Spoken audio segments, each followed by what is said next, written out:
अब वहां के बिचौलिए जो हैं वो सूटेड बूटेड मर्सिडीज चलाते हैं, तो आपको पता नहीं चलता कि बिचौलिया है या कौन है। बिचौलिए बढ़ गए, quality controller, standardiser, certification agency, retailer, ये सब बिचौलिए बन गए, उन्होंने किसान को निचोड़ लिया। और यही कारण है कि अमेरिका में किसान अगर जीवित है तो उसको सीधे सीधे हर महीने आय मिलती है, मंथली इनकम मिलती है, और वो सरकार देती है। इसका मतलब साफ हुआ कि सरकार इसलिए इनकम देती है किसानों को क्योंकि वॉलमार्ट या बड़ी कंपनियां जो आ रही हैं उससे उसको फायदा नहीं होता। जब वही कंपनियां भारत में आएंगी तो मुझे बताइए कि आपके जो हमारे देश के किसान हैं उनको फायदा कैसे होगा। दूसरी बात कहा जाती है कि जब कंपनियां आएंगी तो हमारे देश में एम्प्लॉयमेंट यानी रोजगार बढ़ेगा। अब ये भी देख लीजिए, हमारे देश में जो खुद पूरा व्यापार है, जो दुकानें सारी देश में हैं, तकरीबन 12 करोड़ दुकानें हैं हमारे देश में। अध्ययन कहते हैं कि 12 करोड़ दुकानें हैं हमारे देश में।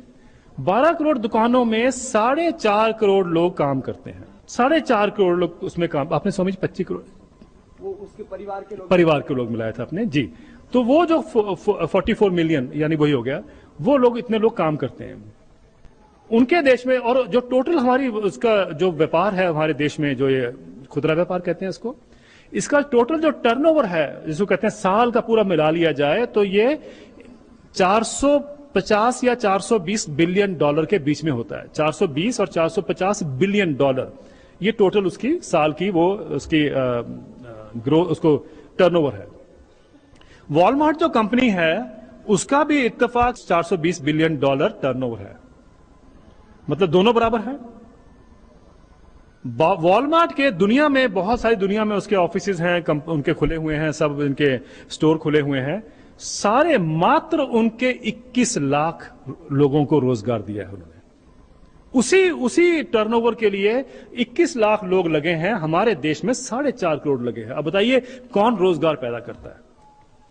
जब वो कंपनियां भारत में आएंगी तो हमारे लोग वो नौकरियों से भी जाएंगे, जो स्वामी जी ने पहले कहा कि उनके भी पेट पे आप लात मार रहे हो। तो दो चीजें हो रही हैं, एक तो दुकानदारों के पेट पे लात मारी जाएगी और एक किसानों के पेट पे लात मारी जाएगी। और ये हमें समझना है कि क्यों ये हमारे लिए बहुत हानिकारक है। एक दलील और है कि साहब जो स्टेट करना चाहे वो करे, जो नहीं करना चाहते वो ना करे।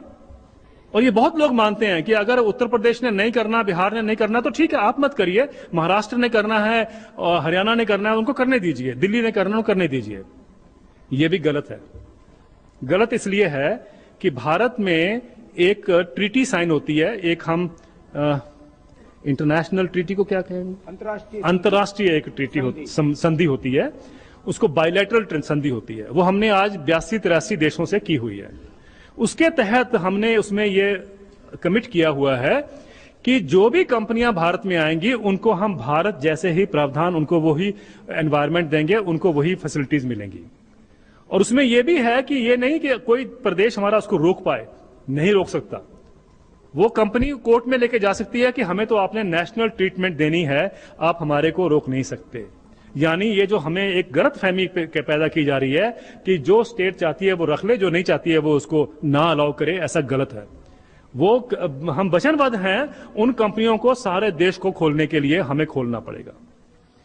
लेकिन इसमें सारा फायदा क्या होगा? अब देखिए बड़े मजे की बात है। कहते हैं कि ये जो कंपनियां भारत में आएंगी तो अगले 5 साल में $3 बिलियन की इन्वेस्टमेंट आएगी। ये भी कहते हैं कि जो सरकारी कंपनियां हैं भारत में उनके पास इतना पैसा है वो बाजार में लगाएं। सरकारी कंपनियों के पास 2.5 लाख करोड़ रुपए है, उनको कहा जा रहा है कि आप बाजार में लगाइए उसको।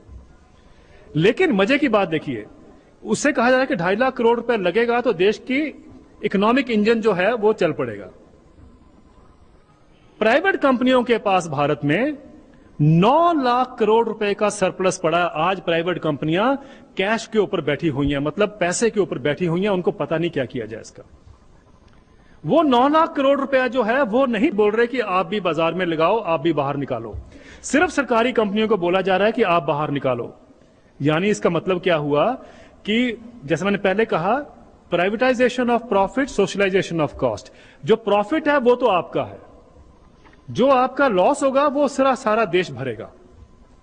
नहीं तो क्या कारण है कि जिस देश में 9 लाख करोड़ रुपया पड़ा हो कंपनियों के पास, वो 1 लाख करोड़ रुपए के लिए इतना कुछ कष्ट करे अपने आप को, अपनी सरकार को भी वो दांव पे लगाने को तैयार है 1 लाख करोड़ के लिए? क्या कारण है?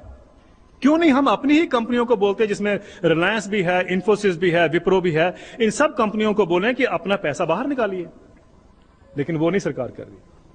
तो ये हमें समझने की जरूरत है कि दुनिया में क्या हो रहा है, भारत में क्या हो रहा है। ये पूरे एक तरीके का एक ही जो सिस्टम है अपनाया जा रहा है। आज अमेरिका में ये हाल है कि पैसा इतना है उनके पास कि उनको पता नहीं कि बाहर कहां लगाया जाए।